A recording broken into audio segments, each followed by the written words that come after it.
अस्सलामुअलैकुम व्यूवर्स। उम्मीद करता हूँ आप तमाम लोग खैर आफियत होंगे।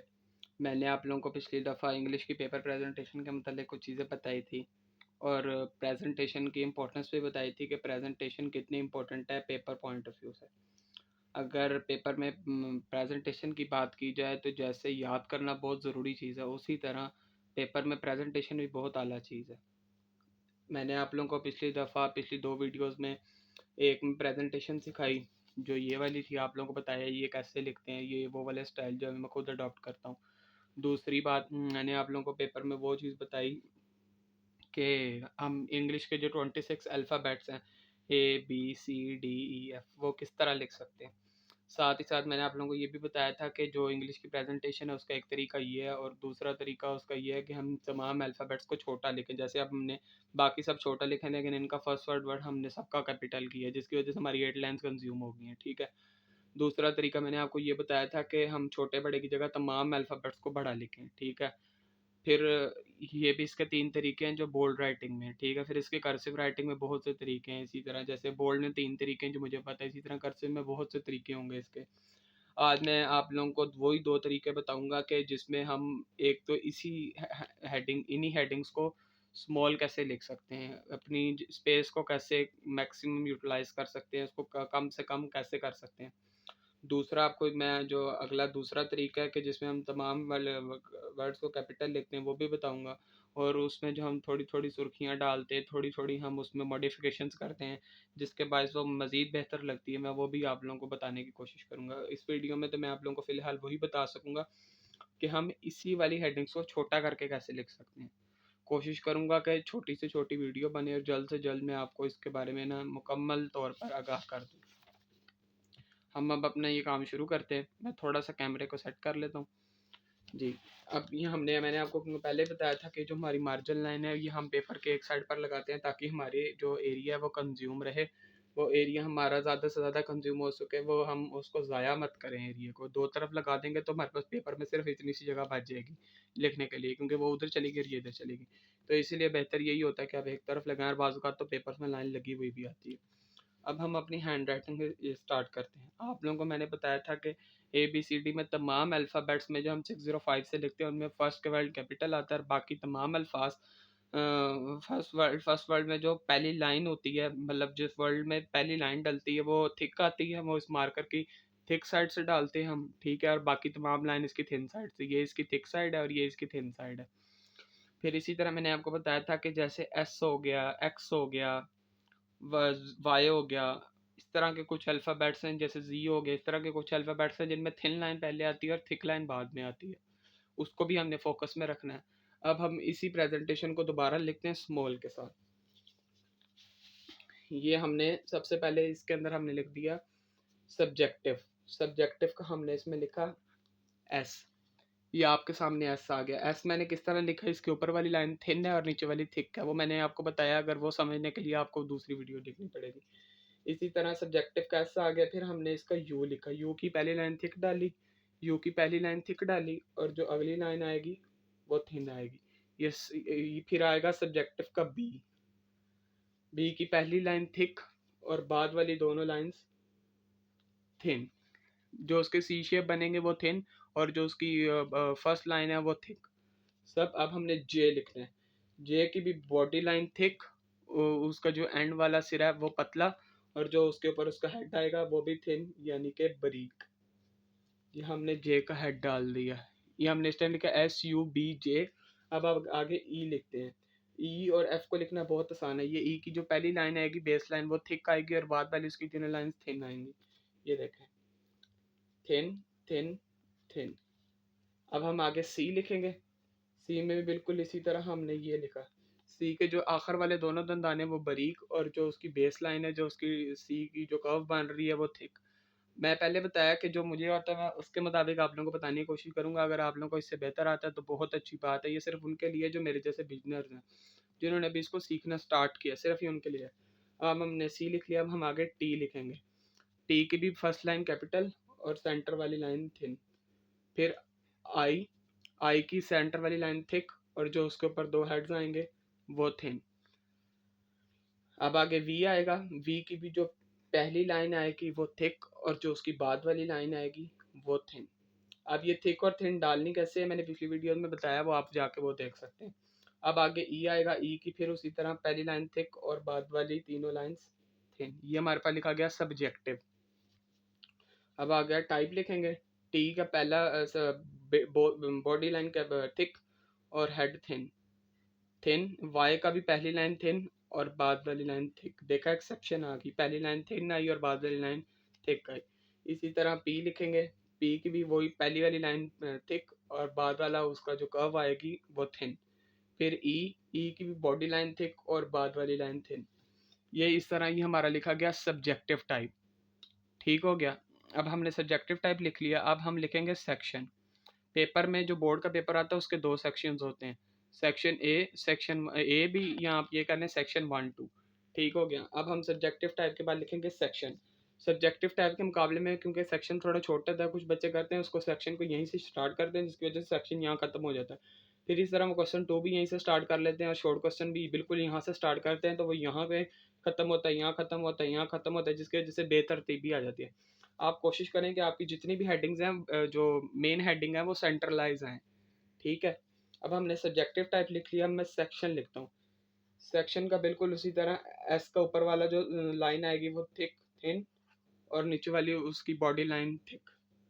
फिर वही ई आया, ई की बॉडी लाइन थिक और सेंटर वाली लाइन थिन। सी आया, सी की बॉडी लाइन थिक और ऊपर नीचे वाली लाइन थिन। टी आया, टी की बॉडी लाइन थिक और हेड थिन, देख सकते हैं। फिर आई आएगा, आई की जो बॉडी लाइन है वो थिक और जो ऊपर उसके दो और ऊपर और नीचे दो उसके हेड्स आएंगे वो थिन। फिर ओ आएगा, ओ भी, ओ को डालने की बड़ी टेक्निक्स हैं ओ की, क्योंकि पहली जो उसकी वैली कर्व बननी है जो हमारी लेफ्ट साइड पर आएगी मार्जिन लाइन वाली साइड पर वो थिक आएगी, और जो दूसरी लाइन बनेगी जो पेपर के राइट साइड पर आएगी वो थिन आएगी। हम मार्कर, अभी तो मैं मार्कर आप लोगों को दिखाने के लिए उठाया, लेकिन कोशिश कीजिए कि मार्कर ना उठे, क्योंकि मार्कर उठेगा तो इसकी शेप सही नहीं बनेगी। सेक्शन एन, ये इसका एन, एन की में भी पहली लाइन थिक और बाद वाली लाइन थिन। सेक्शन 1 हमने रोमन में लिख दिया जैसे आई लिखते हैं। अब हमने क्वेश्चन नंबर 2 लिखना है।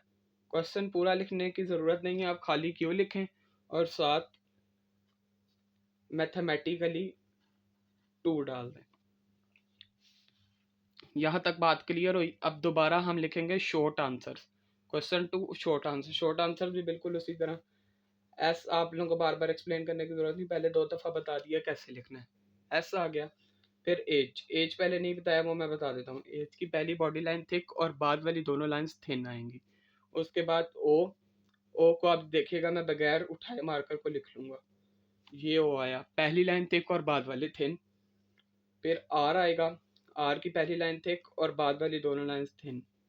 इसी तरह टी आ गया, टी की भी बॉडी लाइन थिक और उसका हेड थिन। अब आंसर्स आएगा, आंसर्स में हमारी पहली लाइन ए की क्या, पहली लाइन थिक बाद वाली लाइन थिन। ए, एन की पहली लाइन थिक बाद वाली लाइन थिन। फिर एस आ गया, डब्ल्यू, डब्ल्यू की भी पहली लाइन थिक और बाद वाली दोनों लाइंस थिन। फिर ई आ गया, ई की भी पहली लाइन थिक बाद वाली लाइन थिन। फिर आर आ गया, आर की पहली लाइन थिक और बाद वाली लाइन थिन। फिर दोबारा हमने एस डाल दिया। Short answer.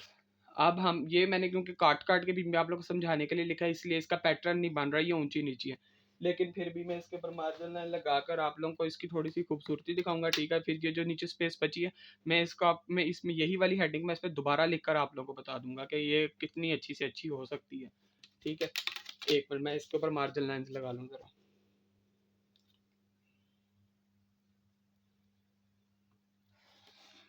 मार्जिन लाइन लगाते वक्त इस चीज़ का एहतियात रखिएगा कि जब आप नीचे वाली हेडिंग पर मार्जिन लाइन लगा रहे हो तो ऊपर वाली हेडिंग कट ना हो। जितनी से जितनी बेहतर तरीके से आप बचा सकते हैं कि ऊपर वाली हेडिंग की अंडरलाइनिंग से नीचे वाली हेडिंग कट ना हो, बाकी सब कुछ खैर है।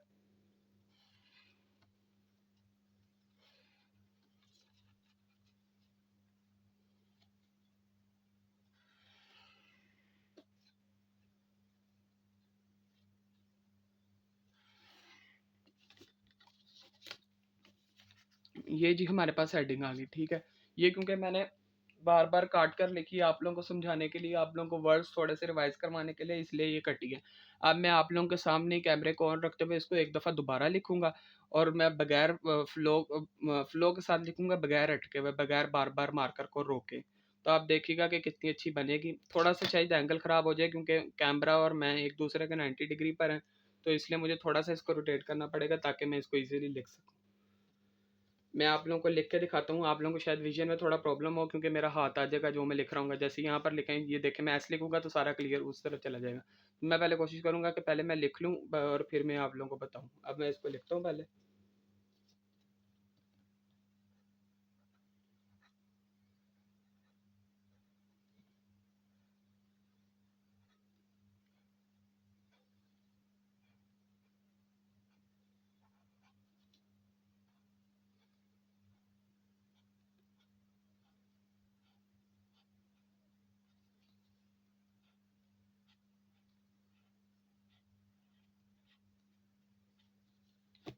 ये हमारे पास आ गया सब्जेक्टिव टाइप, जो मैंने अब बगैर रुके लिखा है।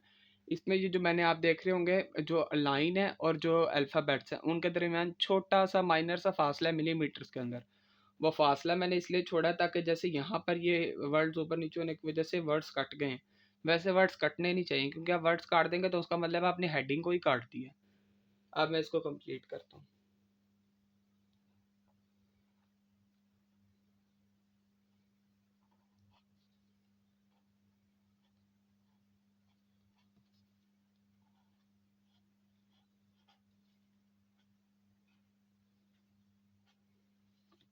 सेक्शन वन, बिल्कुल मैंने जिससे पहले ऊपर वाले अल्फ़ाबेट्स में और लाइन में फासला छोड़ा था, बिल्कुल मैंने इस दफ़ा भी अल्फ़ाबेट्स में और लाइन में फासला छोड़ा ताकि अंडरलाइन में बिल्कुल भी प्रॉब्लम ना और ना ही वो कटे, ठीक है। और देखा कि मैंने यहाँ से नहीं शुरू किया बल्कि इसको यहाँ से शुरू किया है ताकि हेडिंग सेंट्रलाइज रहे, हेडिंग साइड पर नहीं लगती जाए। अगर आप इस हेडिंग को भी इधर ले आएंगे, क्वेश्चन 2 जब देना होगा उसको भी इधर ले आएंगे, तो अजीब सा ही लग जाएगा। वो ऐसे लगेगा कि आप साइड हेडिंग्स दे रहे हैं। साइड हेडिंग्स के बारे में कोशिश करूंगा जो आगे अगली 1-2 वीडियोस बने उनमें मैं आपको साइड हेडिंग्स के बारे में भी अच्छे से अच्छा बता दूं, और इस वीडियो के अंदर मैं आपको दोनों तरीके से प्रेजेंटेशन के बारे में क्लैरिटी दे दूं। ये सब्जेक्टिव टाइप आ गया, सेक्शन 1 आ गया। हम इसमें लिखेंगे क्वेश्चन नंबर 2।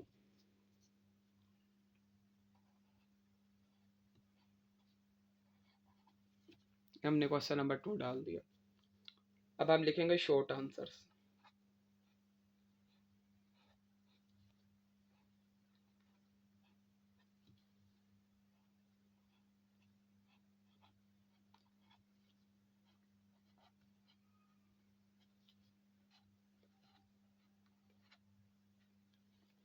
ये हमने शॉर्ट आंसर लिख दिया।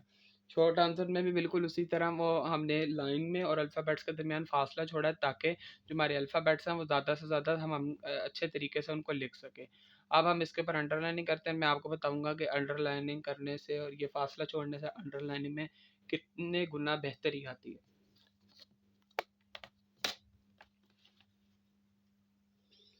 कोशिश कीजिए कि ये जो लाइन छोड़ी है, हमने फासला छोड़ा है, इसके ऊपर हमारी थिक लाइन आ जाए। अभी देख लीजिएगा, ये हमारी आ गई थिक लाइन, और इससे थोड़ा सा मिलीमीटर 2 या 3 मिलीमीटर नीचे किया और ये हमारी थिन लाइन आ गई। इसी तरह क्वेश्चन नंबर 2 में जो हमने स्पेस छोड़ी थी, ये हमारी थिक लाइन आ गई और ये हमारी थिन लाइन आ गई। इसी तरह सेक्शन 1 में भी थिक लाइन,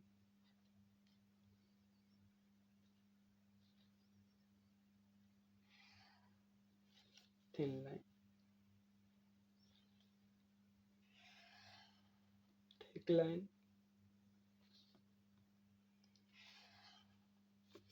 थिन लाइन। ये हमारी प्रेजेंटेशन तैयार होगी। अब आप खुद देखें, जो मैंने ये पहले लिखी थी और ये लिखी थी, इन दोनों में कितना फ़र्क है, इन दोनों के सीक्वेंस में कितना फ़र्क है। इसका सीक्वेंस ही कोई नहीं है, इसमें काम कहीं पे अल्फ़ाबेट छोटे हैं, कहीं पे बड़े हैं बनिस्बत इसके। इसी तरह आप जितनी दफ़ा प्रैक्टिस करेंगे उतनी दफ़ा बेहतर से बेहतर होती जाएगी। जितना आप लोग खुद को प्रैक्टिस की तरफ लाएंगे, जितना अपने हाथ से बार बार इसको खुद लिखेंगे उतना बेहतर होता जाएगा। और जो मार्जिन लाइन होती है वो हम 0.7 सेंटीमीटर लगाते हैं, अगर हम इसको इस तरह भी लिख सकते हैं, इसके अंदर हमारी काफ़ी सारी स्पेस यूटिलाइज़ हो जाती है। अगर आपको लगता है टाइम कम है और स्पेस कम यूटिलाइज़ करनी है, तो आप फिर इस हेडिंग पर फोकस करें। ये जो है, वरना अगर आपको लगता है कि मैं पेपर कंप्लीट टाइम पे भी कर लूँगा और मेरे पास स्पेस भी अच्छी खासी है, तो फिर आप इसको फॉलो कर लें, ये ज़्यादा बेहतर है मेरे नज़रिए के मुताबिक। और क्योंकि ये पेपर को एक ब्रॉड लुक देती है, ये इसकी सबसे बड़ी एडवांटेज है इस हेडिंग का। अब इस वीडियो को इस यहीं पर ख़त्म करते हैं। मेरी जो अगली नेक्स्ट वीडियो आएगी, मैं उसमें आप लोगों को बताऊंगा कि एक तो ये हमारी 3 तरीके मैंने आपको बताए हैं कि होते हैं इसके। एक तरीका ये, दूसरा तरीका ये, और तीसरा तरीका वो ये होता है कि जिस तरह हमने यहाँ पर STIASQ को बड़ा कैपिटल लिखा है, इसी तरह हम इसके बाकी तमाम अल्फ़ाबेट्स को भी कैपिटल लिखें। लेकिन उसमें हम कुछ उसके भी 2-3 तरीके हैं कि वो कैसे लिखनी है। जो मोस्ट सूटेबल तरीका होगा, मैं कोशिश करूँगा कि मैं आप तक वो कन्वे करूँ। ये वीडियो अब काफ़ी लंबी हो गई, तो इस वीडियो को यहीं एंड करते हैं। अल्लाह आप तमाम लोगों को अपनी हिफ्ज़ व मान में रखे, आप लोगों को सेहत और तंदुरुस्ती वाली लंबी ज़िंदगी अता करें। और एक मेरी छोटी सी एडवाइस है कि हम लॉकडाउन में, फिर लॉकडाउन लग चुका, घर ही बैठे हुए हैं, तो हमें चाहिए कि बगैर इसके कि हम अपने टाइम को फालतू एक्टिविटीज़ में वेस्ट करें, कुछ क्रिएटिव करें, अपने आप के अंदर कुछ अच्छी तब्दीली लाएं। कुछ नहीं तो ये हैंड राइटिंग अगर हम डेली आधा घंटा इस पे यूटिलाइज़ करें, तो मुझे पूरी उम्मीद है कि 10 से 12 दिन लगेंगे और हैंड राइटिंग आहिस्ता आहिस्ता आहिस्ता आहिस्ता आहिस्ता आहिस्ता आहिस्ता आहिस्ता बेहतर होती चली जाएगी। ये कभी भी फॉल नहीं होगी, हमेशा बेहतर से बेहतर होती जाएगी। अब मुझे आप लोग इजाज़त दें। शुक्रिया। अल्लाह हाफ़िज़। चैनल को सब्सक्राइब कर दें।